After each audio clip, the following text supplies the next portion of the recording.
大家好，我是咪咪，欢迎收看我的频道。今天我要做无麸质版本的提拉米苏。如果你是第一次看到我的影片，这是一个专门分享无面粉、无麸质点心做法的频道。你也对麸质过敏吗？还在烦恼要去哪里才买得到能让你安心吃下肚的甜食吗？市面上近90%的烘焙点心都是面粉做的。这个频道可以解决你想吃又无法安心吃的烦恼，跟着我一起来自己动手做吧。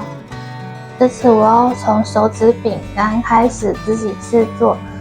手指饼干其实做起来非常的简单，材料也非常容易取得。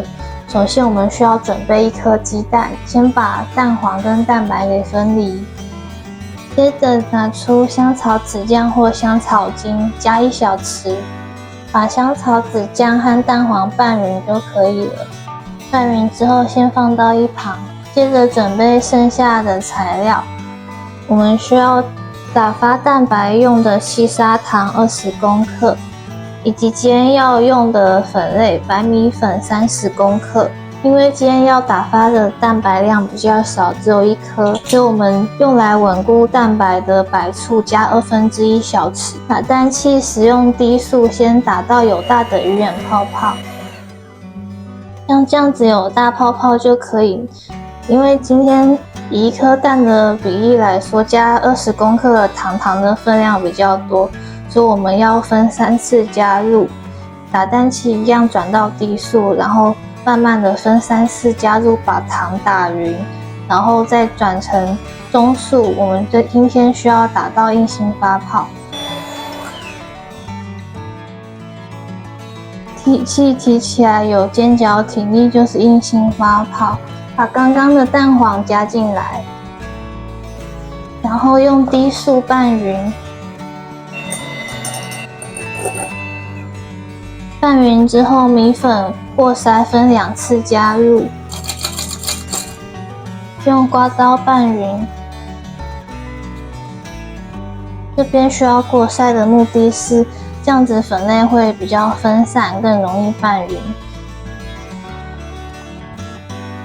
搅拌到看不见干粉为止就可以了。接着把面糊填到挤花袋里面。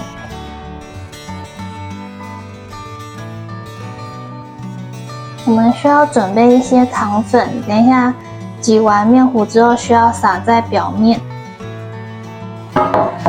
我们需要准备1个细胶的烤垫。那我每个圆圈的话，它这个直径是8公分，我们挤1个8公分的长条。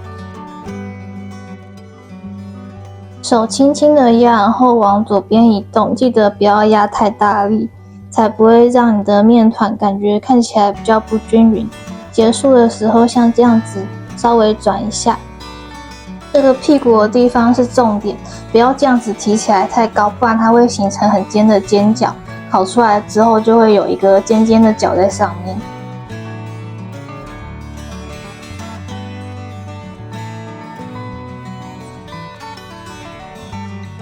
那有一些看到这样子还是有点尖角，我们取1根铁汤匙沾点水，把角给抹平，这样我们烤出来才不会影响到它的口感。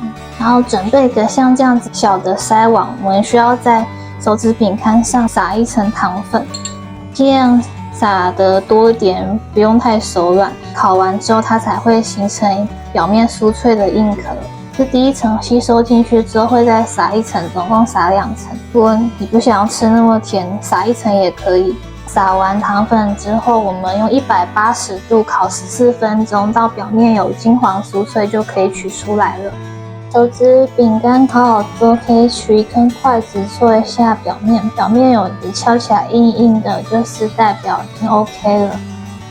如果烤得不够硬的话，它取出来放在室温之后会慢慢的缩下去。烤好之后，把它移动到网架上放凉。手指饼干的表面会呈现淡淡的裂纹，它的背面会反光的这样子平平的平面，敲起来会有扣扣扣的感觉。刚烤好的手指饼干是非常酥脆的，给大家看一下它的侧面，里面会有一点像海绵蛋糕的感觉。由于现在刚好是梅雨季，比较潮湿，所以这个手指饼干它的保存的话，最好可以放到保鲜盒或是夹链袋里面封起来，避免它受潮。接下来我们来准备泡手指饼干需要的咖啡酒液，需要准备100ml的黑咖啡，可以用外面卖的黑咖啡或是罐装咖啡可以。酒的部分，我从烘焙材料还买了这种小罐的朗姆酒，因为我平常没有喝酒的习惯，所以我是买这种小罐的。我们需要10ml的朗姆酒，把酒加到咖啡里面混合均匀。好了之后先放到一旁。剩下的材料我们还需要蛋黄2颗、朗姆酒10ml。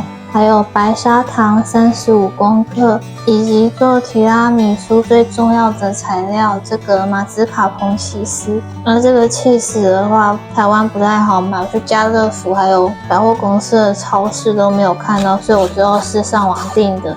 我会把购买链接放在资讯栏，大家有需要可以去看。起司我们需要350公克，这个起司它和一般的奶油乳酪的质地不太一样，这个是用鲜奶油去发酵做成的起司，是专门做提拉米苏用的。这个起司压起来的质地本身就比较软，吃起来的话没有什么特别的酸味或甜味，但是有非常浓郁的奶香。下一步我们把砂糖还有朗姆酒跟蛋黄搅拌均匀。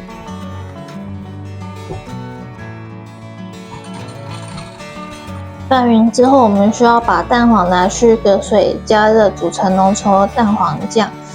需要使用小火加热，要不断的搅拌，避免蛋黄结块。现在蛋黄糊已经变得颜色比较浅，就可以离火。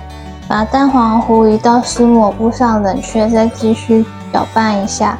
要继续搅拌的原因是因为表面接触到湿抹布跟空气的地方比较凉，然后它可能会有结块的现象，所以要把这些有结块的部分都搅散开来。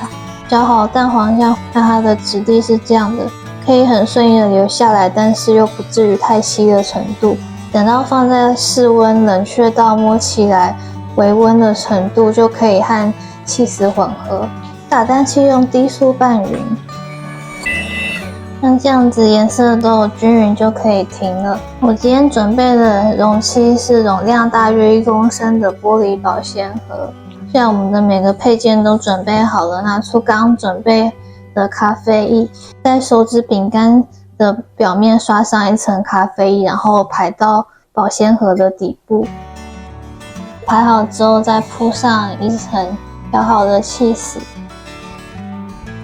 第一层刷平之后，再铺第2层的手指饼干。接下来用起司把整个表面都覆盖起来就 OK 了。需要把它放到冰箱冷藏起来，最好可以放隔夜。使用保鲜盒的话就十分方便，把盒子盖起来就可以了。现在提拉米苏我已经冰了1个晚上了。它表面呈现这种比较凝固的感觉。最后的话，我准备了这个无糖的可可粉，我蛮喜欢这个牌子的可可粉，全联就有在卖，直接加热水泡起来也很好喝，不会有那种苦涩的味道。现在在它的表层均匀的撒上一层厚厚的可可粉。提拉米苏我觉得最灵魂的部分就是它顶部的这一层可可粉。试吃时间，切一小块的试吃。比起加海绵蛋糕的提拉米苏，我更喜欢加手指饼干的版本。它不像海绵蛋糕，吃起来比较湿软。手指饼干的话，因为表层我们有加了一层糖粉去烤，所以多了一点焦糖味。而且手指饼干其实做起来也非常的快，大概花半小时就可以制作完成。如果你喜欢我今天分享的食谱，记得按个赞，方便之后你要制作时找得到这部影片。如果你认为这个频道提供的资讯对你有帮助，别忘了按下订阅，开启小铃铛，让 YouTube 主动推送新的影片给你。我们下一期见，拜拜。